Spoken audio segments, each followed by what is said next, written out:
Next up at UFC Nashville, we have Jeremiah Wells taking on Carlston Harris. Jeremiah Wells, 12-2 overall.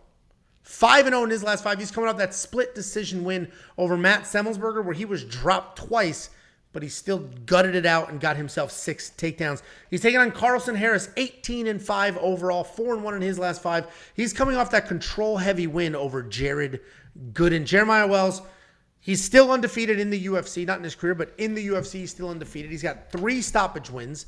Well-rounded guy. He showcases striking with knockouts over Court McGee and Warley Alves. He had grappling showcase with takedown submission over Blood Diamond, and then that wrestling clinic over Matt Semmelsberger. So he's pretty good everywhere, including jiu-jitsu. This guy is a high-level BJJ black belt, pretty accomplished guy. He throws wild, looks to get takedowns, and then wants to work his jiu-jitsu. He's taking on Carlston Harris. This guy's a well-rounded guy, pretty wild striking, but he does have some power in there as well.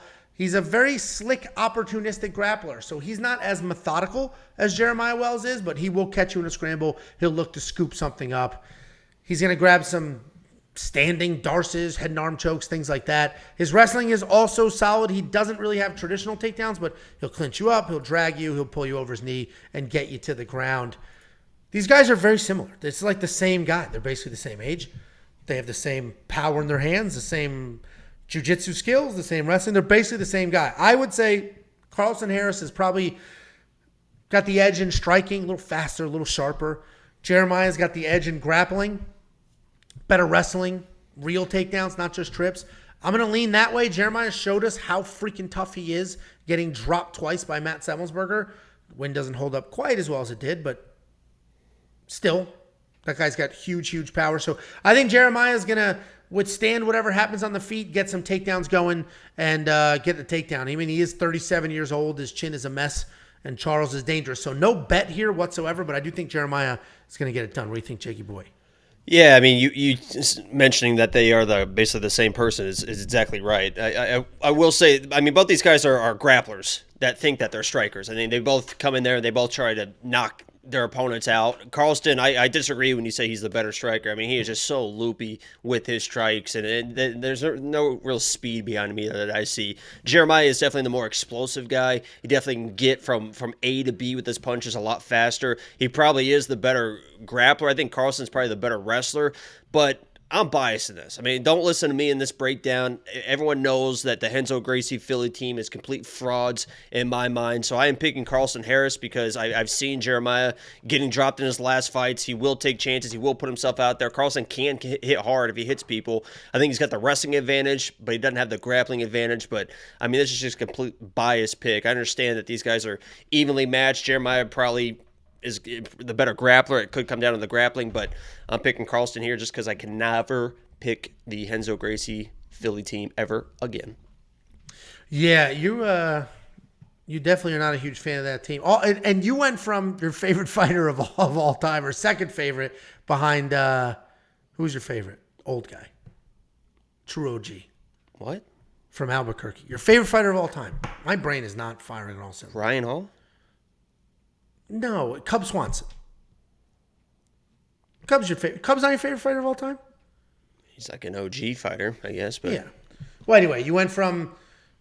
Hey, my point was your second favorite fighter or whatever was Pat Sabatini for a while, and then he showed up with no hands. And you're like, I'm done with this gym. I'm done with all of them. They beat Bilal Muhammad. There's just no improvements from any of them.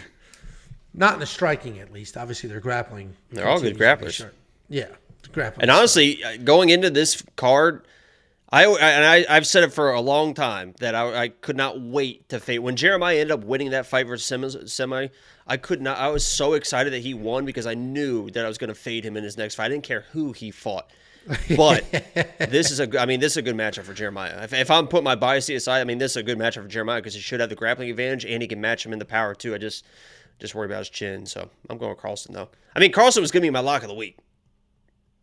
Why didn't you? Because then you saw Kamer and you're like, I gotta go Kamer here. Oh. Was that a spoiler? You put the video up.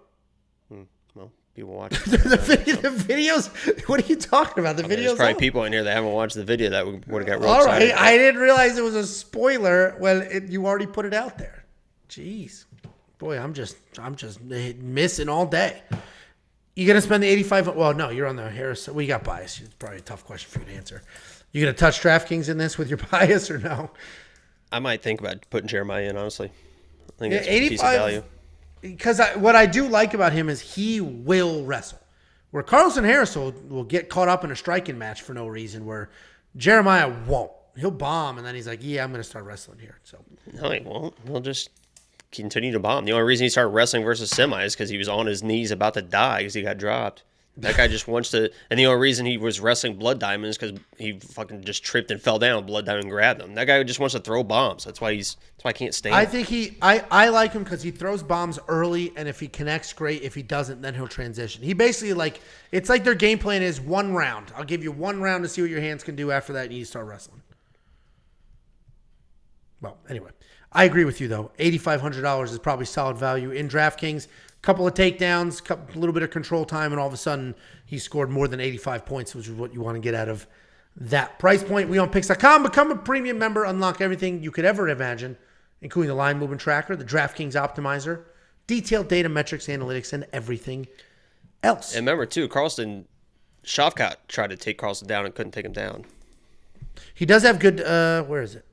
75% takedown defense is solid. Jeremiah's is at 100, but I didn't even mention that in the breakdown because it's like 2 people tried and it was a half-ass attempt. $2 super chat from Joe Todoro. Joe says, Jacob, choose your words wisely. Joe feels very protective over that gym for some reason. Aren't they like super far from where you live too? Jersey's a big-ass state.